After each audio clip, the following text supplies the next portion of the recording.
Olá, sejam bem-vindos ao canal Mascan Artes e Educação. Estamos no bairro de Mafalala, concretamente no Museu de Mafalala. Eu estou aqui para dar abordagem acerca do Museu de Mafalala, mas sim para conhecermos a história do bairro de Mafalala. Por detrás deste nome tem um grande segredo, uma grande história, onde muitas figuras se levantaram neste território. Sim, este é bairro que tem uma estrutura espetacular, uma estrutura arquitetônica de chapas de zinco. Há alguma história nisso? Bom, foi aqui onde José Craveirinha cresceu, foi aqui onde Eusébio cresceu, então, e tantas outras figuras que caracterizam a nossa pátria. Então eu te convido para caminhar conosco. Vamos ouvir de alguém que tem experiência deste bairro, que conhece melhor, sim, a convivência ou o seu percurso histórico até os dias de hoje. Bom, vem conosco.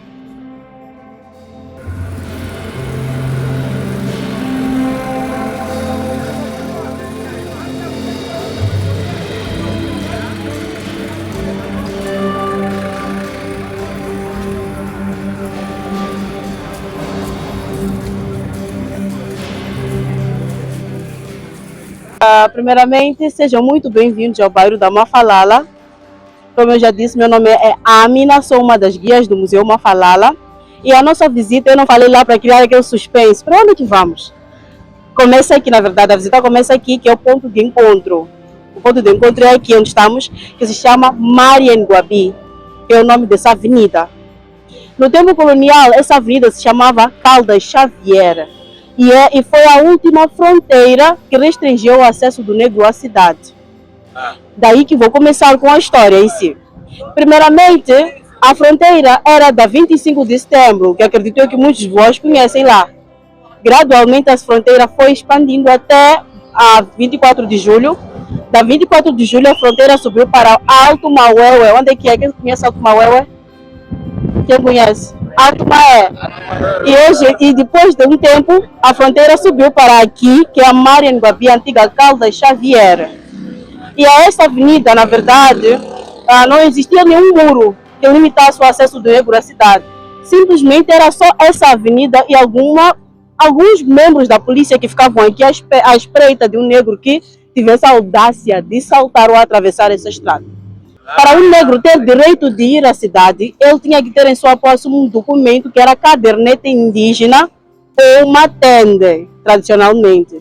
E este documento era uma espécie de passaporte, onde vinha a fotografia do indivíduo e que trabalho ele ia fazer na cidade, ou se ele pediu uma licença, alguma coisa, um documento médico, alguma coisa. Porque se não tivesse esse documento, só por pensar em atravessar a estrada, o indivíduo poderia ser até morto não, mas era levado ao chibalo, que é o trabalho forçado, e muitas das vezes esse mesmo indivíduo era levado para outros países, como Guiné-Bissau e Angola, para trabalhar em machambas, né? Qual foi o período de funcionamento da fronteira? Esta fronteira daqui foi construída em 1920 e foi abolida em 61, perdurou por 41 anos. E era uma fronteira psicológica, onde o negro sabia de que se eu atravessar, vou estar em grandes problemas. Então eles evitavam o máximo. E várias pessoas que hoje em dia são muito idosas, quando falam da cidade, falam com um pouco de receio, porque sofreram muito, né? E perderam vários entes queridos. Então eles têm esse medo de ir à cidade. E também falaram um pouco da Mafalala, este bairro muito bom, um dos melhores bairros de Maputo do mundo, né? Para mim, porque sou daqui, sou suspeita para falar. Mafalala é um bairro histórico, onde diversas personalidades viveram. Pessoas importantes como o primeiro presidente da República de Moçambique, Samora Moses Machel, o segundo presidente, Joaquim Chissano, o Pascoal Mucumbi, que foi o primeiro ministro da Saúde negro, e também vários músicos, Elvira Viegas e por aí vai. E o melhor jogador de todos os tempos, Eusébio. Eusébio era daqui. E falar também de uma heroína muito importante para todas as mulheres e homens, também moçambicanos, a Noêmia de Souza.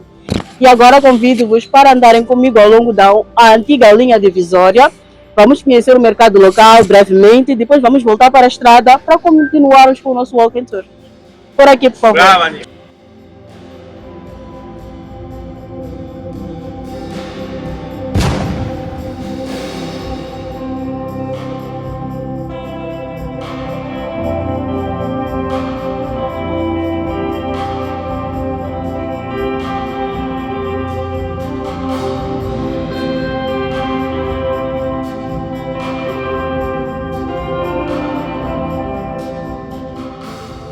Por exemplo, esta casa é feita de madeira, zinco, e é uma das casas mais antigas do bairro. Já estão bem destruídas, como podem ver, está muito destruída, ninguém vive lá. Tem mais de 70 anos, é muito 70 antiga, anos. sim. É do tempo colonial mesmo, sim. Então, hoje em dia é uma casa abandonada. Mas no tempo colonial, todas as casas nos bairros suburbanos, próximo à cidade, eram feitas de este material. Claramente que antes disso, as casas eram feitas de palha, que é um material nosso, africano, né, mais fresco, mais arejado. Mas, infelizmente, em 1875, logo após a transferência da capital do norte para o sul, aconteceu um incêndio muito estranho para destruir essas zonas, porque eles não queriam ver que os negros estivessem próximo à cidade.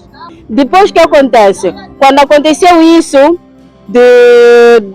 isso do incêndio, né, que destruiu várias casas, o senhor Augusto de Castilho, que era governador da cidade de Lourenço Marques, criou uma lei onde todos que viviam em zonas suburbanas deveriam substituir o material de construção. O que era palha, que é altamente inflamável, deveria passar a ser esse material que eles importavam da África do Sul. E, por sua vez, os sul-africanos importavam da Inglaterra, que traziam materiais para Transvaal, que era a mineração de ouro, né? Então, essa empresa mineradora comprava o material da Inglaterra e eles revendiam o material para Moçambique. E agora, por favor, vamos para lá e... José Machado que mandou construir, né? E ofereceu às senhoras, porque ele vivia aqui e viu que as senhoras sofriam para poder vender, vendeu no chão. E até hoje em dia não fazem muita coisa para o mercado, só pintam ali, pintam aqui. Então é isso que acontece. E logo, bem do lado do mercado temos a esquadra.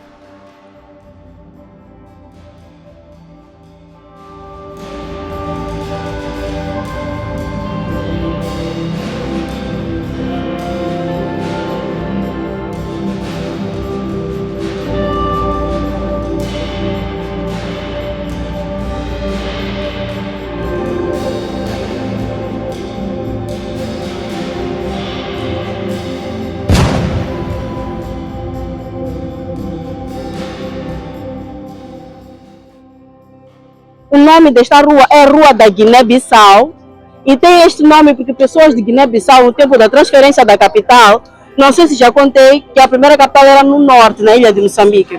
Com a transferência da capital, várias pessoas oriundas de diversas partes do mundo, falantes da língua portuguesa, vinham para Lourenço Marques, porque era a nova capital. Pessoas que vinham de Goa, Timor-Leste, que é o único país asiático que fala a língua portuguesa, pessoas que vinham de Macau, que também falavam que era uma colônia portuguesa, vinham para Lourenço Marques atrás de melhores condições de vida.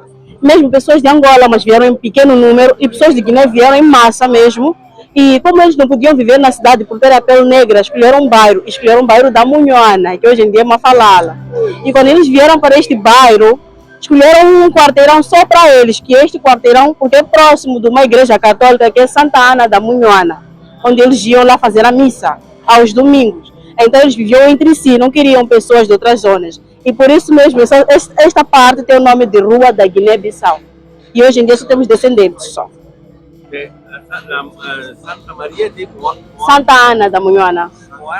Moana. Munhoana foi o primeiro nome do bairro, que significa salina.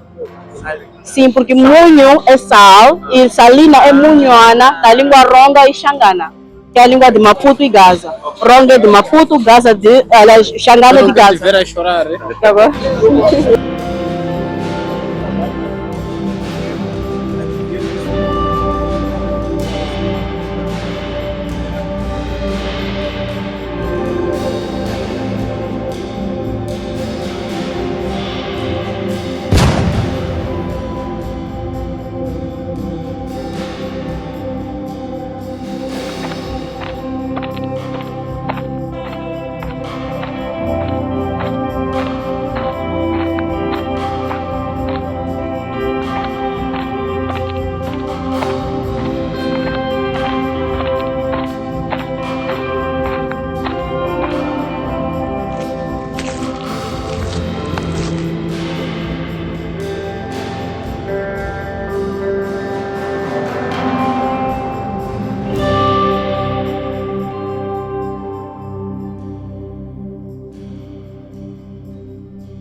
Sim, paramos aqui para falar hoje um pouco sobre esta casa. Nesta casa viveu a Noêmia de Souza, que foi a mãe da poesia moçambicana. Muitos pensam que a Noêmia de Souza nasceu no bairro da Mafalala, mas não é verdade. A Noêmia nasceu na Catembe e com os seus 3 anos de vida, os seus pais decidiram trazê-la para viver aqui na cidade. Escolheram o bairro da Mafalala. E normalmente muitas pessoas perguntam por que a Noêmia de Souza não foi viver em outro sítio? Por que Mafalala? Simplesmente porque naquela época tínhamos muito terreno e Mafalala é um bairro próximo de tudo. E se olharem nessa direção, vão ver que a estrada está ali. Então foi uma estratégia que o pai da Noêmia de Souza usou, porque queria que as suas filhas, porque no total eram 4 meninas, era a Noêmia e suas irmãs mais velhas. Elas vieram para Maputo ou Mafalala para poderem ir para a igreja, estudar, porque aqui é próximo de tudo. Aí o pai decidiu viver neste bairro da Mafalala, concretamente aqui, que é muito próximo à cidade. Caso elas quisessem ir à cidade, poderiam ir, sempre problemas. Primeiramente, se me perguntarem quem foi Noêmia, por que ela tinha privilégios de viver numa casa dessas, ele fez essa pergunta há bocado. Simplesmente a Noêmia de Souza era assimilada. Alguém sabe me dizer o que é assimilação? Alguém conhece sobre esse termo? Os coloniais têm 2 termos. Certo. Assimilados, que são mestiços ou Certo. mulatos, Uhum. e depois assimilado por adquirir O termo da assimilação. Sim, o termo da assimilação, que tem de ter uma carta para ser reconhecido como assimilado. Sim, vou fazer das suas palavras a dele. Faz de conta, ele já representou. A Noêmia de Souza era filha de um pai branco, o seu pai era português. E esse pai tinha 2 famílias, uma família branca na cidade e uma família mestiça no bairro suburbano, concretamente Catembe. Daí que ele viu que não. Não. Era, podemos dizer que é uma concubina, não quero falar outras palavras pesadas. Então, aquela esposa não era oficial, era uma amante, né? Então, ele sempre tinha que ir para Catembe. Na época não tínhamos ponte, então tinha que ir de barcos. E ele viu que não era rentável. Daí decidiu tirar a família de lá e trouxe para cá. A família clandestina. Sempre que viajava lá, vinha para cá. Vir curtir as férias com as suas filhas e sua esposa. Então, o que aconteceu? Por ser mestiça, filha de um pai português, uma mãe negra, a Noêmia de Souza tinha direitos e privilégios. Primeiramente, ela poderia estudar na cidade, como qualquer outra criança mista, só por ter a pele mais clara. E outra coisa, sem a documentação. Ela poderia ir à cidade sem documentos, porque tinha a pele clara. Só por ter a pele clara, já tinha direito de ir à cidade sem mostrar o passaporte. Isto é, ela era assimilada de nascença, porque existiam 2 tipos de assimilados. Assimilados que adquiriam, que eram os negros, que primeiramente tinham que ser católicos, tinham que ser batizados, estudar até 4ª classe colonial, saber ler, saber escrever e se comportar como uma pessoa culta. Daí a pessoa ganhava um estatuto de assimilação. Os indígenas, que eram pessoas que não sabiam ler nem escrever, viviam em casa de zinco, mas casa com uma arquitetura de caixa, bem apertada, mais ou menos assim. Independentemente se tu és mulato, branco, negro, tinhas que viver em casa de zinco. Só que o que diferenciava as casas era a parte do teto, né? Se tu fosses um assimilado negro, tinhas que viver em casa de 2 águas, mais ou menos assim, o telhado, o teto da casa. Tinha que ter aquele caimento assim. Em zinco? Sim, de zinco. Okay. Chamamos de 2 águas, porque quando começa a chover, as águas caem em 2 direções. O mulato também vivia nesse tipo de casa, só que as casas dos mulatos eram mais grandes, como podemos ver aqui. O quintal era maior, com pomar, de frutas e por aí vai. Mas privilégio, a Noêmia de Souza não era diferente, ela tinha privilégio de estudar, de ir para a igreja, usufruir de qualquer serviço prestado na cidade. Só não podia viver na cidade por ter a pele mulata, era mista, né? Então não tinha esse direito. Então todo mundo queria ser assimilado, mas o assimilado não era visto como um branco, era visto como alguém que está ali. Por sua vez, aqui no bairro, esse assimilado negro ou mestiço eram considerados traidores, porque tudo o que acontecia no bairro, eles iam delegar lá na administração da cidade. Eram traidores, tudo o que acontecia que eles iam para lá. A Noêmia de Souza, quando veio viver aqui, ela cresceu nesse ambiente de ter uma vida melhor, em relação às outras crianças do bairro, porque o seu pai também tinha posses, né? Então, sempre que ele vinha visitar as suas filhas, trazia consigo várias coisas, vestidos, sapatos e livros. A Noêmia de Souza era diferenciada, podemos dizer que uma feminista no verdadeiro sentido, no bom sentido. Era uma menina que pensava mais para frente, na emancipação, nos direitos. Então o pai sempre trazia livros de política, livros de crônicas, e ela gostava de receber aquilo e lia. Então ela foi crescendo com essa cultura de leitura. Ela sabia de que na França existiam coisas diferenciadas, as pessoas eram livres, os negros também tinham direitos. Daí que ela, com seus poucos 15 anos, decidiu, conjuntamente com seus amigos José Craveirinha e Virgílio Lemos, porque eles estudavam na mesma escola, né? Começaram a fazer um projeto de manifestos políticos. Sim, com 15 anos, faziam manifestos políticos e anexavam nas casas. E nas casas dos assimilados, que sabiam ler, eles eram os únicos, né? Então, por esse motivo, num belo dia, um assimilado levou aquela carta e levou para a administração. Quando chegou lá, entregou. E ele disse: eu sei onde essa pessoa vive. Falou com propriedade, não conhecia a menina.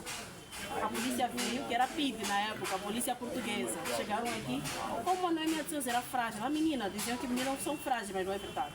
Somos fortes. Então o que acontece? A polícia chegou aqui, prendeu a Noêmia. Chegaram lá na PID, perguntaram-na: o que tu fazes? Ela explicou o que ela fazia. Que eu comecei a fazer manifestos porque eu via que os meus amigos não tinham direitos que nem eu. Então eu quero que eles abram a visão e comecem a lutar pelos seus direitos. Então quando ela falou isso, eles viram que não, a Noêmia de Souza não pode ficar presa. Por um primeiro ponto, ela era filha de alguém com condições, alguém importante. Por que não exilá-la para Portugal, levá-la para Portugal para continuar com seus estudos? E fizeram escolher entre ficar em Moçambique presa ou ir para Portugal e continuar com seus estudos. E adivinham que a Noêmia de Souza escolheu? Ir para Portugal. Quando ela chegou lá, foi matriculada na Escola de Estudantes do Império, que estava sediada em Lisboa, que era uma escola onde recebia alunos das colônias portuguesas. E lá tinham muitos mistos, né, que eram pessoas com privilégios. E a Noêmia de Souza estudou por muitos anos lá, e na mesma escola onde ela estava lá matriculado o Agostinho Neto, que era de Angola, e entre outras personalidades muito fortes. Eles também foram nossos heróis, não mexeram em armamento, só com papel e caneta lutaram por nós. Então não podemos esquecer dessas pessoas.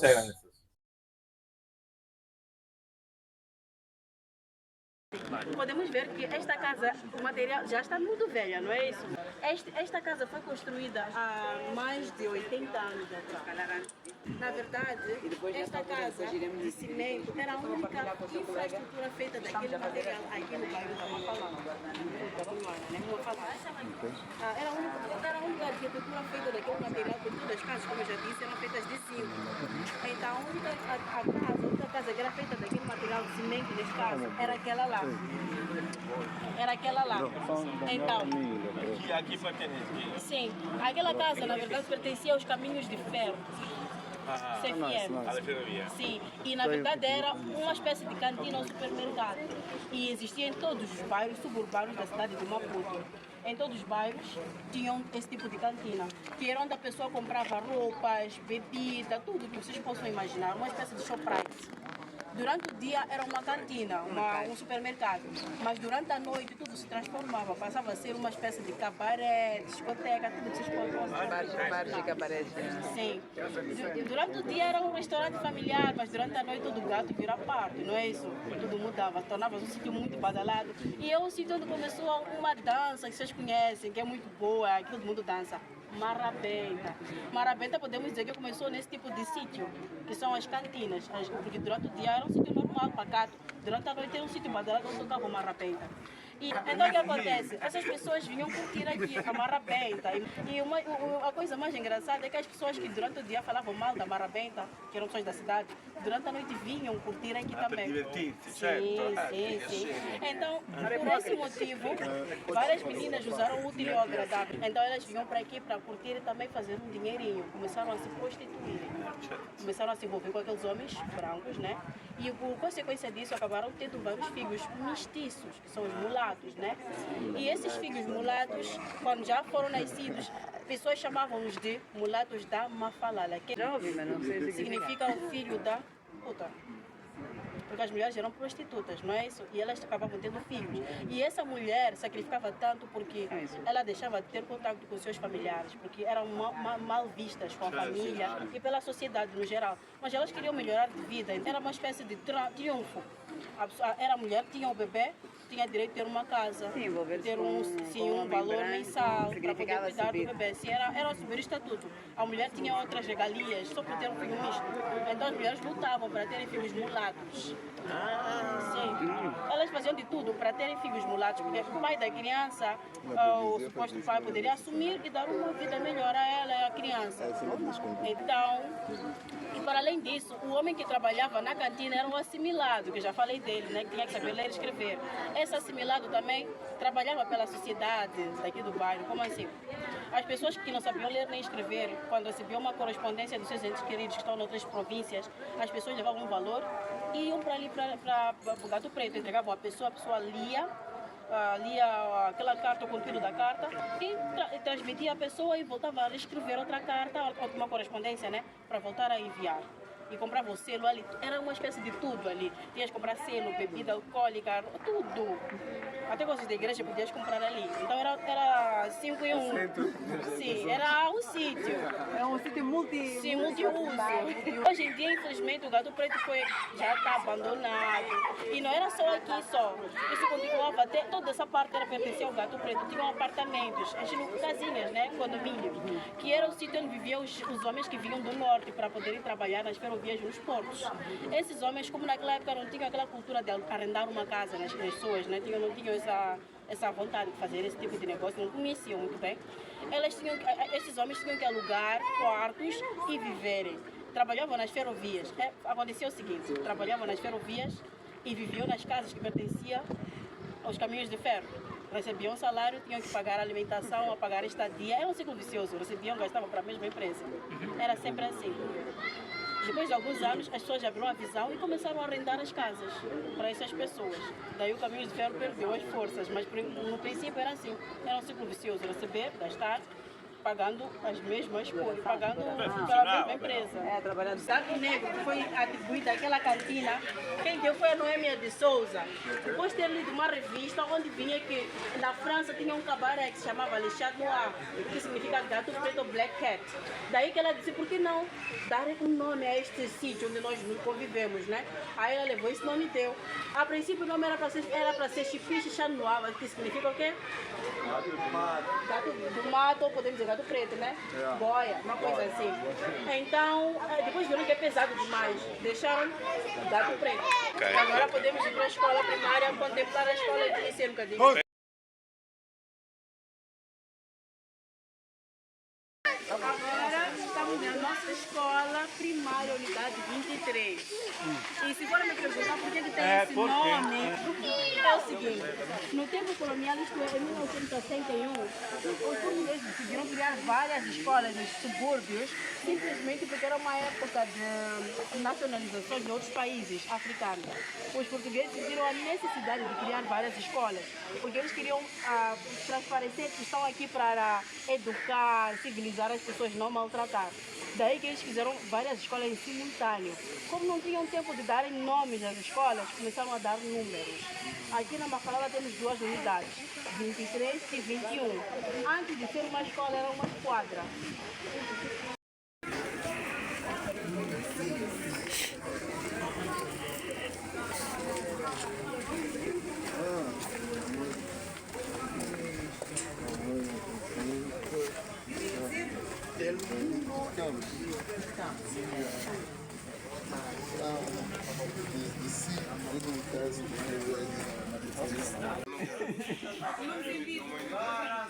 Rasta, não faz mal, Rasta. E temos ali a primeira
Muito bem, já voltamos. Concluímos o nosso percurso e acredito que uma grande parte da informação chegou até a ti. Agora já conhecemos melhor o bairro Mafalala. É verdade que existem algumas outras coisas que não trouxemos aqui, mas acredito que da próxima oportunidade nós faremos de tudo para trazer uma informação minuciosa para que haja um sustento de conhecimento mais elevado. Bom, não te esqueça de subscrever-se no canal, acionar o sininho, e isso ajuda muito a crescer o canal e aumentar a comunidade. Bom, um forte abraço e até mais.